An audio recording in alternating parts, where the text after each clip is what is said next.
Allez, maintenant, je vous amène dans mon secteur même. Là, je peux vous poser les questions sans lire. Mais il faut même imaginer quand quelqu'un t'amène dans son secteur comme ça, il faut avoir peur. C'est pour ça que je vous ai dit que si vous allez devant, vraiment, il ne faut pas dire que le petit m'a menacé. Non, on va gérer. Ok. Alors, première question. Aujourd'hui, est-ce que vous... On va commencer doucement. Oui. Est-ce que vous pouvez encore sortir Njoka? C'est-à-dire vous allez danser, boire un verre et puis Njoka, tout simplement. Non, pas... Je ne le fais pas et je n'ai pas envie de le faire. Non pas parce que je suis dans une logique de rupture générationnelle, non. D'abord, j'estime que... Il n'y a plus vos musiques? Non, non, il y a toujours. Okay. Il y a encore des gens de mon âge qui y vont. Mais ça ne me parle pas beaucoup.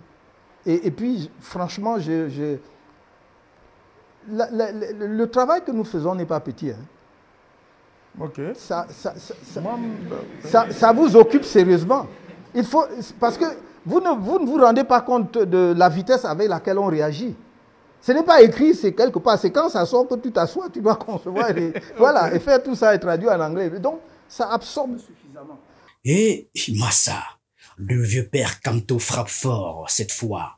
Un move que personne n'a vu venir. Le gars casse les codes de la politique à l'ancienne. Forget le discours classique et ennuyeux du 10 février là.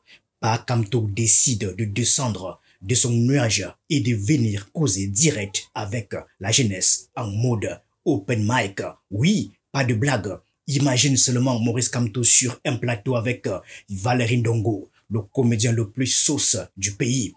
Humour et vérité crue au menu. C'est pas un rêve, c'est une réalité. Aujourd'hui, on va dire, comment dire au quartier, c'est ma part de chance que vous ayez accepté de venir. Non. Donc, non, il y a les musiciens, mais il y a Valsero. Mais il y a quelqu'un que je vais vous dire d'emblée, avant de prononcer son nom, dont je suis fan. Je dis bien fan, au moins depuis 15 ans avant qu'il ne s'exprime en public sur les questions politiques. C'est Richard Bona. Je suis amoureux de la musique de ce bonhomme. Il y a une telle pureté dans sa façon de faire la musique. Et je respecte énormément le fait qu'il chante dans les langues africaines et notamment camerounaises. Et pourtant, il réussit à en faire une musique internationale de niveau mondial. Il gagne des Grammy Awards avec ça. Il fait une musique propre. Et ça n'a rien à voir avec... C'est le fan qui parle là. Donc ça n'a rien à voir avec son engagement politique. Donc j'allais dire, son engagement politique rajoute simplement à l'estime que j'ai pour lui. Mais il n'y a pas que lui. Bon, ce n'est pas des gens par contre, parce que vous avez parlé d'amitié. J'en ai pas beaucoup, mais il y a des artistes camerounais que je suis et que j'apprécie. J'ai déjà parlé en d'autres circonstances de Daphné, de Salaciel, même si certains parfois tombent dans la facilité, mais il y a les Malox, il y a les Chris M. Et donc... C'est bien parce qu'il y a une question sur lui qui va arriver. Ah bon. Franchement, c'est pas tous les jours qu'on voit un politicien faire ça. Et surtout en direct sur les réseaux sociaux. Oui, les gars, Facebook, YouTube, TikTok, tout est là. Le grand frère de la politique est venu en mode Congossa, tranquille, relax pour dérouler son programme aux jeunes. Et pas genre discours soporifique, non. Le gars speak clean. Maurice Kamto est en mode séduction. Il a capté que la jeunesse, c'est les réseaux. Pas besoin de podium officiel ou de drapeau en arrière-plan. Non, il a choisi le terrain où les jeunes vivent, débattent et clashent. Les réseaux sociaux. Et sur ce terrain-là, pas de filtre, pas de langue de bois. Le gars a promis de dire la vérité et rien que la vérité. Et il s'est prêté au jeu. Question directe, réponse cash. On dit que vous avez dit que vous allez organiser, si vous êtes à la présidence, la Coupe du Monde au Cameroun en 2038. Absolument. Alors, quand on fait un calcul rapide, vous serez plus très jeune. En 2038. vous êtes très gentil, c'est très subtil de votre part. D'ailleurs, si vous repoussez jusqu'à 2038, et c'est pour ça que je vous dis vous êtes quelqu'un d'extrêmement gentil, parce que d'autres estiment que je suis déjà plus très jeune, ce qui n'est pas faux. Mais je suis encore dans une tranche d'âge où on a suffisamment de vigueur et on a encore beaucoup à apporter à son pays. Moi, je voudrais que la Coupe du Monde soit premièrement une occasion extraordinaire de rassemblement national, de mobilisation, mais en réalité de mise à niveau du pays, parce que ça va nous obliger à nous donner les moyens d'être à la hauteur de l'événement. Cela veut dire beaucoup d'investissements dans les infrastructures de transport. Nous n'allons pas demander aux gens de venir et de voir l'état de notre voirie actuelle ou de marcher dans nos grandes villes à pied. Donc il va falloir investir, par exemple, dans les moyens de transport, dans l'hôtellerie, dans les activités commerciales et dans beaucoup d'autres. Pour moi, c'est au-delà du projet sportif, c'est un projet économique. C'est une mise en perspective du pays pour l'avenir. Pendant que les autres sont là à blablater dans des bureaux climatisés, Maurice Kamto a capté que la jeunesse est en galère. Et oui, entre chômage, études qui coûtent une blinde et promesses politiques qui fondent comme du beurre au soleil, les jeunes ont des choses à dire. Et Maurice Kamto a compris que si tu veux capter le cœur du peuple, il faut écouter la voix des jeunes. Ce n'est pas juste pour faire joli dans les journaux. Le gars est venu pour que les avis comptent vraiment. Je n'ai jamais prétendu que les idées qui étaient développées par le gouvernement ou le régime actuel étaient toutes mauvaises. Loin s'en faut. C'est d'ailleurs le pays souffre de la non-mise en application, de la non-exécution de ces idées-là. Il y a eu de bonnes idées. Quand on vous dit septennat des grandes ambitions, il y avait les barrages et un certain nombre de choses. Mais vous êtes, comme moi, témoin de ce que ces barrages ont été soit exécutés, pour ceux qui ont été exécutés très tardivement, avec beaucoup de retard, ce qui fait qu'on n'a pas résorbé le déficit énergétique qu'on avait. D'autres n'ont même pas du tout été exécutés. Et quand enfin on a exécuté quelques-uns, ils ont été mal exécutés avec des défauts de construction. Donc ce n'est pas l'idée de départ qui est mauvaise, c'est la mise en œuvre et tout ce qui va avec. Par conséquent, si effectivement on devait remplacer le président actuel, il faudrait que l'on travaille activement pour que le pays soit, j'aime pas trop le mot émergence, mais puisqu'il est à la mode, employons-le, pour qu'il soit émergent en 2035 ou avant. Mais il faut que le Cameroun, qui, je le signale pour les jeunes, en 1980, nous étions un pays à revenus intermédiaires de tranche supérieure, c'est-à-dire avec la Corée du Sud. C'est-à-dire ce sont des pays qui, en une génération, devaient être des pays développés, industrialisés. Et vous voyez bien que nous avons régressé. C'est ça c'est factuel. Et c'est ce que nous devons combattre. C'est-à-dire que le projet national doit être un projet que l'on passe de génération à génération. Voilà. Et donc, pour cela, il faut avoir une vision partagée avec les jeunes en particulier, parce que c'est à eux, c'est pour eux qu'on balise le chemin, c'est eux qui vont prendre. Un politicien en open mic, causant, répondant aux questions comme s'il était au carrefour ou au coin du quartier avec ses gars. Monsieur Kamto, le chômage est là, on fait comment? L'école coûte cher, qui va payer pour nous? On parle d'entrepreneuriat, mais où est le capital? Le gars ne sait pas défiler, humour provoque, mais aussi des engagements. Il déroule son programme en mode street. C'est frais, c'est nouveau. Je voulais me rassurer. Non, bien sûr. Parce Non, que tout ça, c'est des mboléens. Donc, Tous qui ceux qui sont assis là. font la musique urbaine, trouvent des endroits où ils peuvent s'exprimer, enregistrer même leur musique. Parce que vous avez des jeunes, moi en 2018, je crois, un jeune vient me voir avec sa maquette. Oui, mais si je pouvais avoir 900 000, bon, bah, quand on a pu, on a aidé. Il ne s'agit pas ici de dire le nom. Mais si on créait un cadre où ils peuvent enregistrer, sous la supervision évidemment d'une équipe, c'est organisé et tout, ça permettrait aux jeunes de s'occuper davantage à certains jeunes qui ont le talent de pouvoir trouver là leur chemin. Et je pense que vraiment notre pays est en mesure de mettre ça à la portée des jeunes.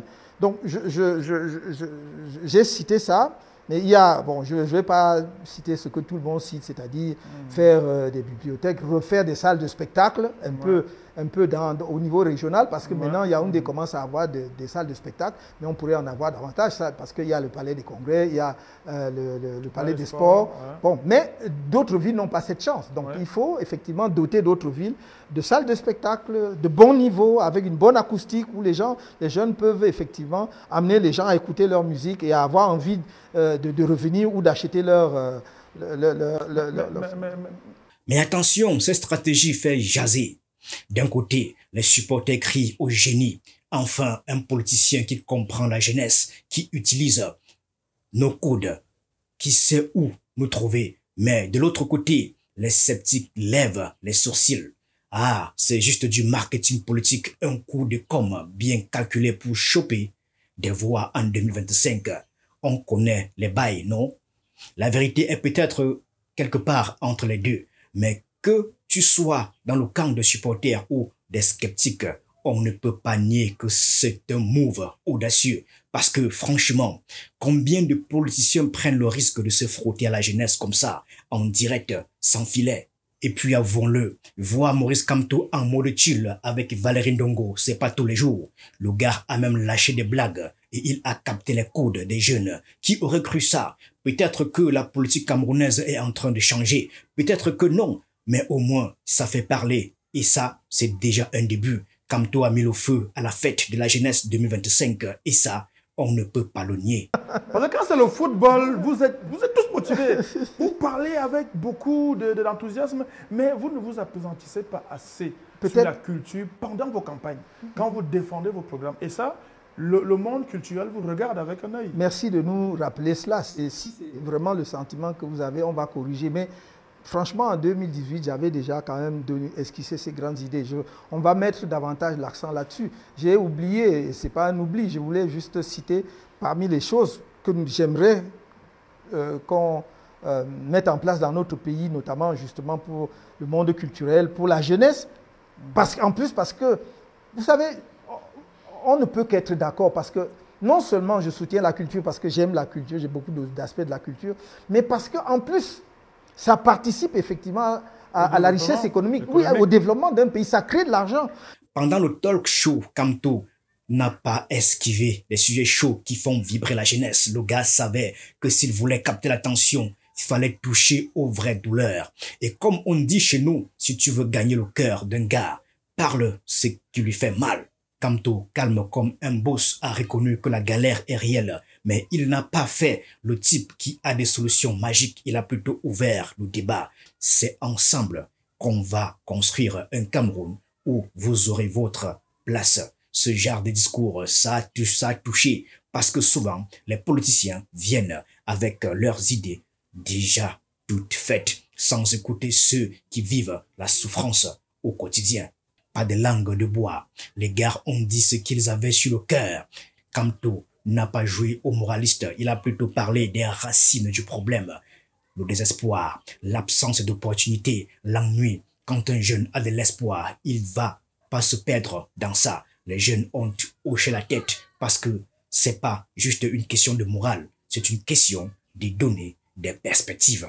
Donc, en fait, vous êtes chez un humoriste, monsieur Kamto. Mais j'ai dit... Vous êtes chez un humoriste, mais vous ne faites pas cas de l'humour. Alors, ça, c'est une petite question piège.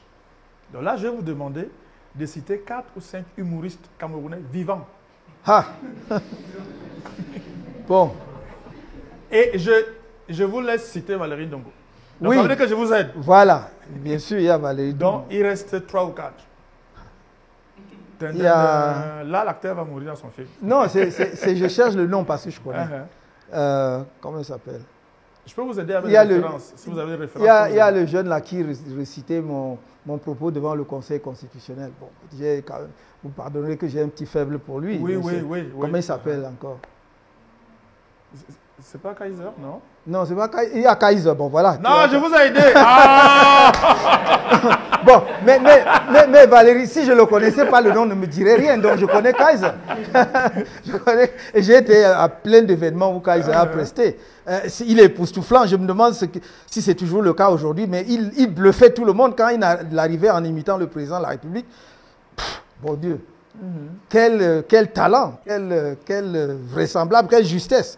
Bon, donc il y a Kaiser, il y a... Comment il s'appelle celui qui... Là, je ne vais plus vous aider. Bon, peu importe. Bon, je les connais, mais bon... Même sur YouTube, des youtubeurs qui font des comédies... Si vous donnez les noms, je vais savoir. Bon, alors, là, je vais vous aider. Oui. Ulrich Takam, vous connaissez? Oui, bien sûr. Ok, Diane Nama. Oui. Issa Namazia. Non. Ok, bon, il est nouveau, mais extrêmement talentueux. Spaghetti. Oui, bien sûr. Bon, alors l'histoire va retenir que je vous ai aidé. Oui, ça c'est sûr. Ok. Alors, mais moi, j'ai connu au moins Valérie Ndongo, Kaiser, et puis je ne sais plus qui. Bon, Kaiser, c'est moi aussi qui ai aidé. Non, je sais, le nom était là. Kamto rigole, mais il a capté le fond du truc. La jeunesse veut des leaders qui comprennent le monde moderne, pas des gars coincés dans des vieilles méthodes. C'est qu'on sait ce que Maurice Kamto a compris, que la politique de 2025 se joue aussi sur les réseaux sociaux. Il n'est plus question de rester dans le bureau climatisé ou de balancer des discours depuis des estrades. Non, les jeunes veulent être entendus et ils veulent que ça se passe là où ils sont, en ligne, en direct, sans barrière. Le leader du MRC a-t-il réussi à capter l'attention ou est-ce juste un feu de paille? Seul le temps nous dira si ce move aura un vrai impact ou si ce n'est qu'un épisode de plus dans la série politique et buzz au Cameroun. On dit que vous êtes le président de Facebook. Est-ce que il y a les élections là-bas? Et c'est quand qu'on fait les élections dans Facebook? Ah, ça c'est formidable, c'est extraordinaire. J'aime ce genre de questions. Parce que cela veut dire ceux qui posent cette question, soit ne connaissent pas le monde dans lequel ils se trouvent, soit en réalité veulent me priver de la possibilité d'entrer en contact avec les jeunes, avec les moyens de communication modernes, dont Facebook est un des fleurons. Donc moi, je vais partout où il est possible d'interagir avec les jeunes. Et aujourd'hui, Facebook, Instagram, TikTok même, X, comme on l'appelle aujourd'hui, tout ça sont des moyens de communication dont je me sers, comme beaucoup d'autres personnes dans le monde, y compris les chefs d'État. Il ne vous a pas échappé que lorsque le président américain actuel a eu des problèmes avec ce qu'on appelait alors Twitter. Voilà, s'est activé à créer son propre réseau social. Que des chefs d'État comme ceux de France ou d'autres pays utilisent ces moyens de communication. Et même celui d'ici, même le président de la République camerounaise. Alors quel est le procès qu'on veut me faire? Non, on dit que vous êtes le président là-bas. Ah. Donc ça veut dire que le président normal, là-bas, il n'est pas président, il est votre administré. Non, oui, bon, voilà, il est mon administré sur Facebook. J'ai dit qu'on a dit qu'on dit. Oui, non, oui, non, je partage dans l'avis de ces personnes-là qu'il est mon administré là-bas, en attendant d'être mon administré à la tête de la République du Cameroun. Ça c'est autre chose. Mais une chose est sûre, le gars a fait parler de lui. Et dans un pays où la politique est souvent perçue comme un truc de grand, voir un leader descendre dans l'arène digitale pour discuter avec les jeunes, c'est pas rien. Alors que tu sois team coup de com ou team Kamto pour le peuple, le débat est lancé et ça, c'est déjà un pas en avant. Alors, Maurice Kamto, futur président ou maître du buzz, à vous de jouer. Mais en attendant, ça fait du bruit sur la toile et la jeunesse est au centre du game. Stay tuned, les gars. 2025 s'annonce très chaud.